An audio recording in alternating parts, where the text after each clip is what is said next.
We are gathered here in the sight of God and these witnesses to unite Drew and Abbi in holy matrimony. And it's not just about companionship. It's more than that. It's about a man and a woman rightly related to God and to each other, which brings divine balance to God's creation. I know that Drew and Abbi both have trusted in Jesus Christ for their salvation. They are rightly related to God, and today they're following God's design for marriage. A marriage that I am sure will bring together what the other was lacking, just as God has planned. The circle which forms this ring is the emblem of eternity, and the beautiful metal out of which it is formed is the type of that which is least tarnished and most enduring. It is to show how lasting and imperishable the faith now mutually pledged. May Christ be the head of your home. May he be the unseen guest at every meal, the listener to every conversation. May Christ's love rule your hearts and lives. Drew, you may kiss your bride.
The tears that were shed today by me, Nate, Mama Grimmy, mainly Ryan,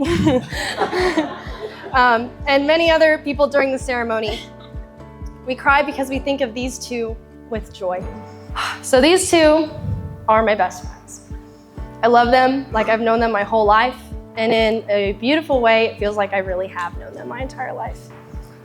I thank God, whom I serve, as did my ancestors, with a clear conscience, as I remember you constantly in my prayers, night and day.